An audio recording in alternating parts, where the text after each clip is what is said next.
दोस्तों, भगवान कृष्ण ने महाभारत काल में ही कलयुग का विस्तार पूर्वक वर्णन कर दिया था।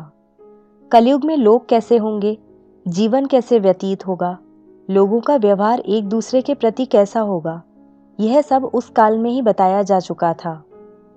यहाँ हम प्रस्तुत करेंगे भगवान कृष्ण द्वारा कलयुग के बारे में बताई गई 5 कड़वी बातें, जो आज 100% सच हो रही हैं।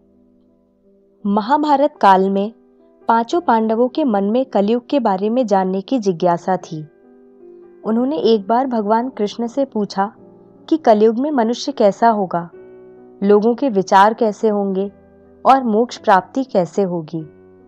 ये प्रश्न सुनकर भगवान कृष्ण ने पांचों पांडवों को वन में जाने के लिए कहा और यह भी कहा कि जो कुछ भी तुम वहां देखो मुझे विस्तार में आकर बताना। पांचों भाई वन में जाकर वापस आए और भगवान कृष्ण को क्या बताते हैं, चलिए जानते हैं।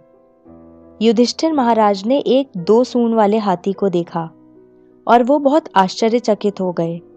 जब उन्होंने भगवान कृष्ण को इस दृश्य के बारे में बताया तो भगवान ने उत्तर दिया कि कलयुग में ऐसे लोग राज्य करेंगे जो बोलेंगे कुछ और करेंगे कुछ और।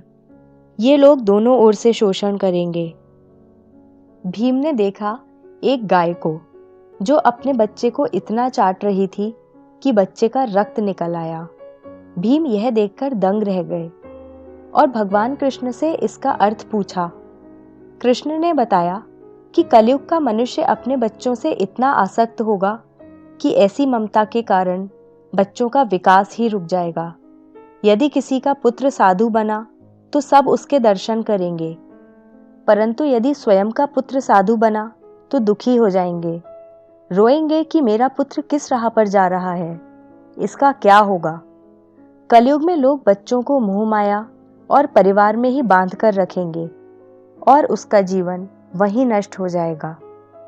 फिर भगवान ने वास्तविकता बताते हुए कहा कि तुम्हारे पुत्र तुम्हारे नहीं बल्कि उनकी पत्नियों की अमानत हैं।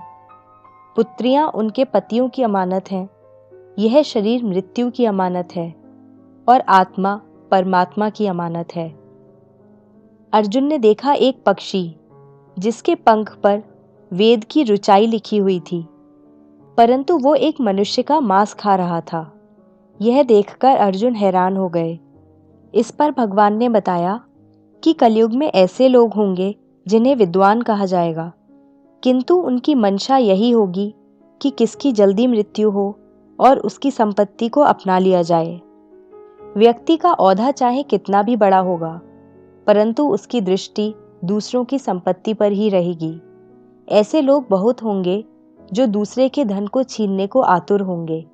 वास्तविक संत तो कोई कोई ही होगा।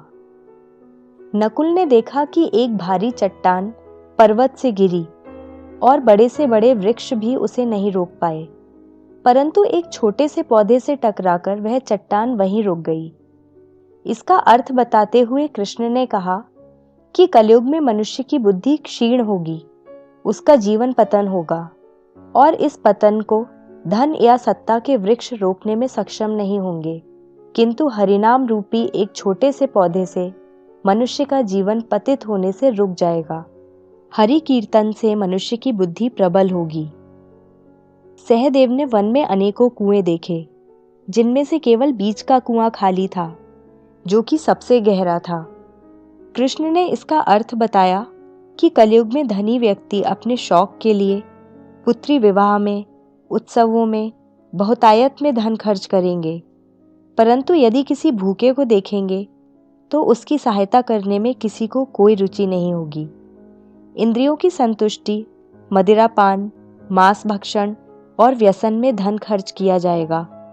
जो लोग ऐसी आदतों से दूर होंगे उन पर कलयुग का नहीं बल्कि परमात्मा का प्रभाव होगा। तो दोस्तों, ये है कलयुग के 5 कड़वे सत्य जो भगवान कृष्ण द्वारा बताए गए थे और आज सच भी हो रहे हैं। हम अपने आगे के वीडियोस में भी चर्चा करते रहेंगे भगवद गीता, रामायण तथा महाभारत के अन्य तथ्यों की।